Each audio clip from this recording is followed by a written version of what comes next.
चुप ही रहना चाहता था, लेकिन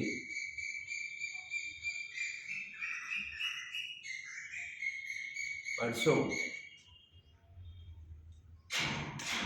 बंशीधर प्रखंड विकास पदाधिकारी ने सोशल मीडिया पर एक आदेश शेयर किया। उस आदेश में लिखा हुआ है कि नगर भ्रमण के दौरान यह देखा जा रहा है कि बहुत से राजनीतिक पार्टी, संस्था, समूह द्वारा अपना निजी प्रचार हेतु बाबा बंशीधर महोत्सव का बैनर, पोस्टर्स, होर्डिंग सार्वजनिक स्थल पर लगाया जा रहा है। कृपया ऐसा न करें, यह राजकीय महोत्सव है। प्रशासन के द्वारा पूरे तैयारी के साथ यह कार्य किया जा रहा है। आप सभी का जो पोस्टर, बैनर, होर्डिंग्स लगाया गया है उसको हटा दिया गया है और जिला संपर्क विभाग के पास जमा है। आप अपने निजी स्थल, भवन पर लगा सकते हैं आदेशानुसार। यह आदेश अपने आप में बहुत ही विचित्र प्रकार का है। हम लोग इसको आप इस आदेश का अनुपालन किस पार्टी के द्वारा किया गया, नहीं किया गया, किस संस्था के द्वारा किया गया, नहीं किया गया, ये तो मैं नहीं बता सकता हूँ। लेकिन आज के दिन में भी प्रेस कॉन्फ्रेंस करते वक्त भी झारखंड मुक्ति मोर्चा के विनोद मेहता, ताहिर अंसारी और अनंत प्रताप देव जी का पोस्टर लगा हुआ है और उस पर स्पष्ट शब्दों में झारखंड मुक्ति मोर्चा लिखा हुआ है। मैंने जो पोस्टर लगाया था कहीं भी बीजेपी का नाम दर्ज नहीं था। इतना ही नहीं, मैंने आयोजक के रूप में जिला प्रशासन गढ़वा लिखा था और सौजन्य से में कला, संस्कृति, युवा, खेलकूद विभाग गढ़वा लिखा था और मात्र आमंत्रण छोड़ करके और कुछ नहीं लिखा हुआ। तो ये जो फरमान प्रखंड विकास पदाधिकारी ने निर्गत किया है, तो मैं उनसे जानना चाहूँगा या प्रशासन से जानना चाहूँगा कि इस तरह का फरमान केवल भारतीय जनता पार्टी के सांसद पर लागू होता है, भारतीय जनता पार्टी के विधायक पर लागू होता है या भारतीय जनता पार्टी के कार्यकर्ताओं पर लागू होता है।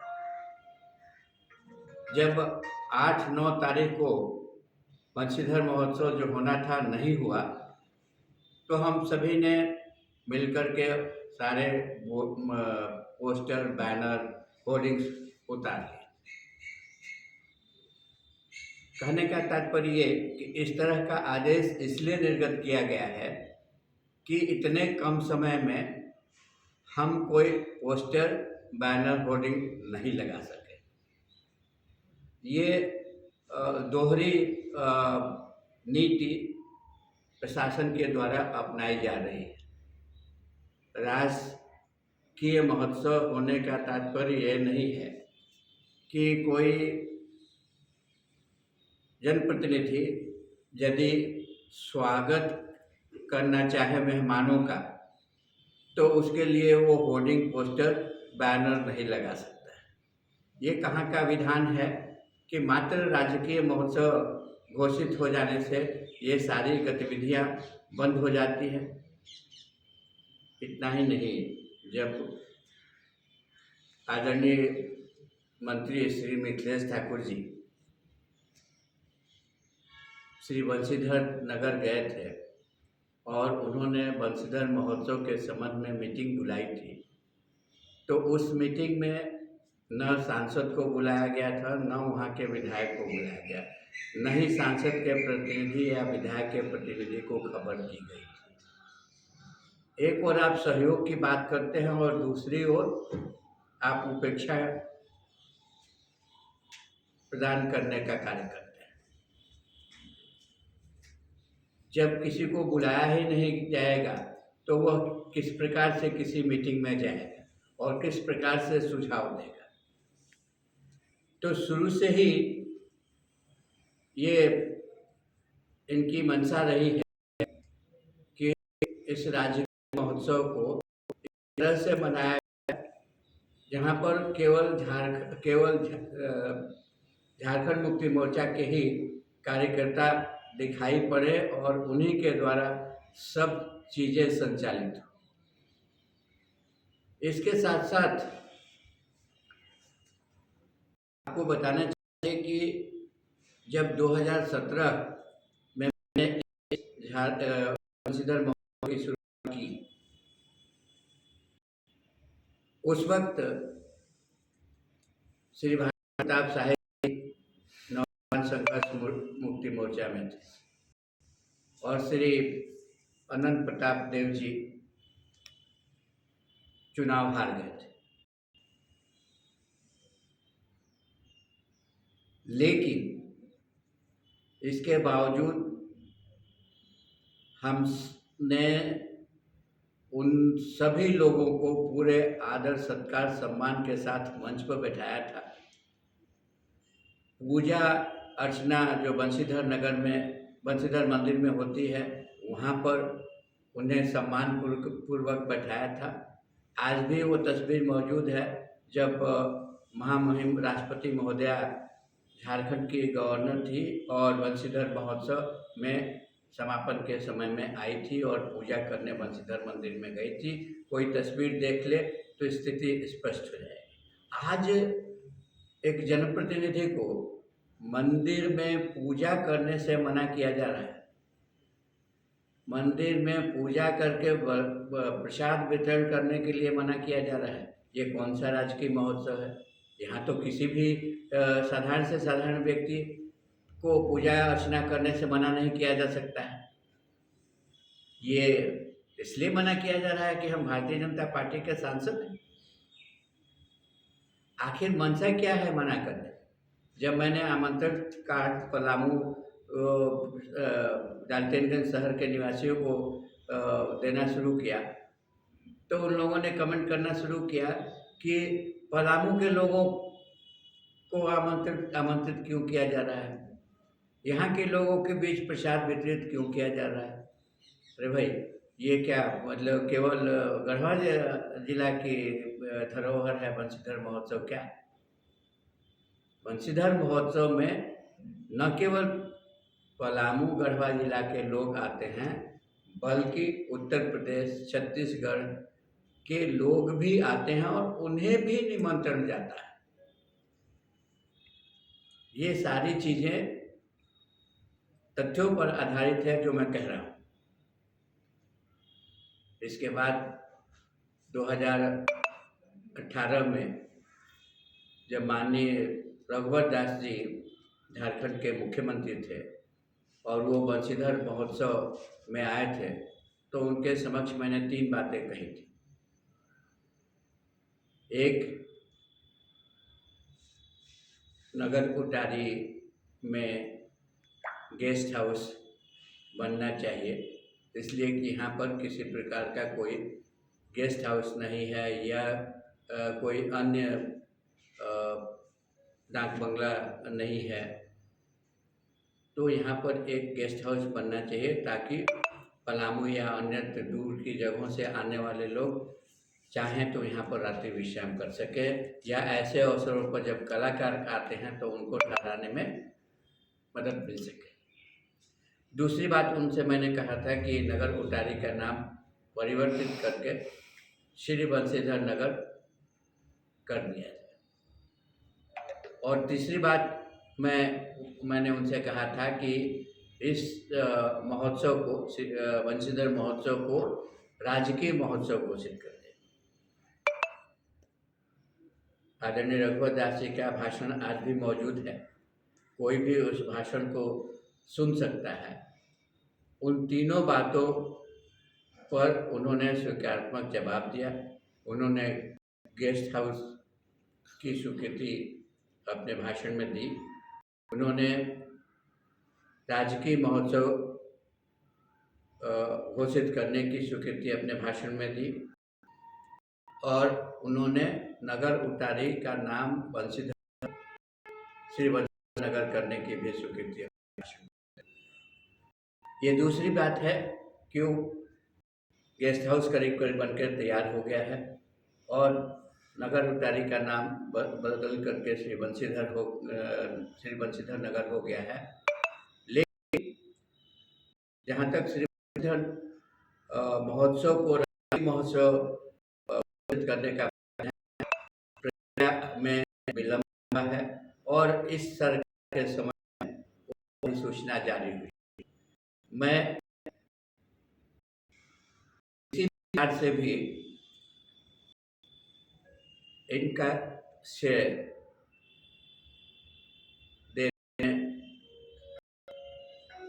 नहीं हिचकता, लेकिन श्रेय के साथ जवाबदेही भी बढ़ जाती है, उत्तरदायित्व भी बढ़ जाता है। आज राजकीय महोत्सव के नाम पर सारे जनप्रतिनिधियों के सुझावों को दरकिनार किया जा रहा है। जब ये महोत्सव शुरू हुआ, पैसा जब राज्य सरकार ने स्वीकृत कर दिया, तो उसके बाद मैंने उपायुक्त गढ़वा से बात की और मैंने कहा कि इस महोत्सव की परंपरा रही है कि शुभारंभ में और समापन में माननीय मुख्यमंत्री जी आते हैं और माननीय राज्यपाल जी आते हैं। तो कृपया करके आप व्यक्तिगत तौर पर उनसे संपर्क स्थापित करके उन्हें आमंत्रित करने के लिए रिक्वेस्ट करते हैं। बहुत दिनों तक वैसा कुछ जवाब नहीं आया, मैं पूछते रहा। उसके बाद मैंने उन्हें कहा कि यदि आपको किसी प्रकार की कठिनाई हो रही है तो आप जो रिक्वेस्ट लेटर बनाए हैं उसकी एक कॉपी मुझे दे दीजिए। मैं खुद भी कोशिश करूंगा माननीय मुख्यमंत्री से मिल करके और माननीय राज्यपाल जी से मिल करके उन्हें आमंत्रित करने का। और मैंने मौखिक तौर पर बिना लेटर के माननीय राज्यपाल जी से मुलाकात भी कर ली थी। उन्होंने कहा था कि जब बंशीधर महोत्सव शुरू होने वाला होगा, जब तिथि निर्धारित हो जाएगी तो आप भेजिएगा जिला प्रशासन की ओर से रिक्वेस्ट लेकर, मैं आने की कोशिश करूँगा। ऐसा होता नहीं देख करके मैंने केंद्रीय मंत्री से इस संबंध में संपर्क स्थापित किया। जी किशन रेड्डी जी और श्री अर्जुन राम मेघवाल जी से। जी किशन रेड्डी जी का तेलंगाना का कार्यक्रम था। अर्जुन राम मेघवाल जी यहाँ आने के लिए, बंशीधर महोत्सव में आने के लिए तैयार हो गए। 5 तारीख को उन्होंने मिनट टू मिनट कार्यक्रम मांगा। मैंने इस बात की सूचना उपायुक्त को दी। उपायुक्त ने कहा कि अब ये संभव नहीं है, मेरा कार्ड छप चुका है, सो इसमें उनके कार्यक्रम को सम्मिलित कर पाना संभव नहीं है। मैंने श्री अर्जुन राम मेघवाल जी को कह दिया कि प्रशासन की ओर से स्वीकृति नहीं मिल रही है, अतः अपना कार्यक्रम आप रद्द कर। ये बड़े दुखी मन से मैंने उनसे कहा था, क्योंकि वो निवेदन करने के बाद वो उस बात पर तैयार हुए थे और तैयार ही नहीं हुए थे। उन्होंने कहा था कि मैं चल करके श्री बंशीधर महोत्सव को कृष्ण सर्किट में लाने की घोषणा कर दूँगा। तो नहीं आया तो घोषणा कहाँ से हो सकती थी? देखा जाएगा, भविष्य में कोशिश की जाएगी इसको लाने का। उस वक्त कार्ड भी नहीं छपा था। कार्ड छपने का मात्र मतलब कि बहाना बनाया गया, कार्ड नहीं छपा था। पर एक चीज़ मैं ज़रूर इसमें पूछना चाहता हूँ कि जब पहला कार्यक्रम 8-9 अप्रैल को होना था, आज या कल 3 और 4 को जब महोत्सव होना है मई में, तो 23 दिन का अंतराल होता है। 23 दिन के भीतर क्या केंद्रीय राज्य मंत्री को बुलाया नहीं जा सकता था? क्या मेरा रिक्वेस्ट उपायुक्त को याद नहीं थी? मैं इसलिए कहता हूँ कि इनकी मंशा ही उन्हें बुलाने की नहीं थी, और ये सहयोग मांगने का एक बहाना है। सहयोग देने पर सहयोग लेने के लिए कोई तैयार नहीं। तो ऐसी परिस्थिति में सहयोग मांगने का क्या औचित्य है? एक और बात हम कहना चाहेंगे। आज जो श्री बंशीधर महोत्सव के लिए कार्ड छपा हुआ है, उसका लोगो मैंने बनवाया था, जिसका आज भी इस्तेमाल किया जा रहा है। मैंने तो कभी कुछ नहीं कहा कि क्यों, मतलब कि इसका इस्तेमाल किया जा रहा है। मुझे तो बल्कि अच्छा लगा कि इसका इस्तेमाल हो रहा है। जिस पर्पस के लिए इसको बनाया गया था, उस पर्पस की पूर्ति हो रही। और इसके साथ साथ सबसे बड़ी बात यह है कि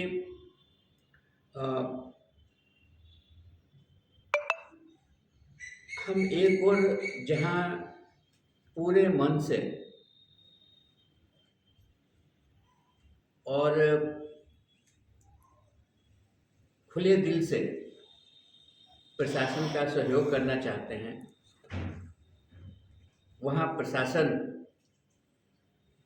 के मन में कुछ न कुछ ऐसी बात है जिसके चलते प्रशासन सहयोग नहीं ले रहा है और हम लोगों के साथ असहयोग कर रहा है। परिस्थिति में बहुत दुखी मन से मैं कह रहा हूँ, क्योंकि बंशीधर महोत्सव की शुरुआत मैंने कराई थी। आप सबको पता होगा कि 2014 में भारतीय जनता पार्टी के कार्यकर्ताओं और जनता के आशीर्वाद से पहली बार मैं सांसद बना, और सांसद बनने के बाद मुझे बंशीधर मंदिर में स्थित मूर्ति के बारे में विशेष जानकारी प्राप्त हुई थी कि ये मूर्ति 4.5 फीट ऊंची है। ये मूर्ति पूरे प्योर गोल्ड की बनी हुई है। इस मूर्ति का वजन 32 मन है, और किस प्रकार से हाथी पर यह मूर्ति लाद करके लाई गई थी, और किस प्रकार से हाथी जिस स्थान पर आज मंदिर है बैठ गया था, इसीलिए उस स्थान पर ये बंशीधर महोत्सव खड़ा किया गया, वगैरह वगैरह। जब इन सारी बातों की जानकारी हुई तो मैंने कहा कि यदि ये दुनिया में अद्वितीय मूर्ति है तो इस मूर्ति का प्रचार प्रसार होना चाहिए, और इस स्थान का प्रचार प्रसार होना चाहिए। और इसी नियत से मैंने ये बंशीधर महोत्सव की शुरुआत की थी, और आज आपको बताते हुए खुशी हो रही है कि ये बंशीधर महोत्सव राष्ट्रीय पर्यटन स्थल घोषित किया जा चुका है। आने वाले दिनों में इसमें निरंतर प्रचार प्रसार हो, लोग न केवल देश के बल्कि दुनिया के इस मूर्ति के बारे में जाने, और इस स्थान का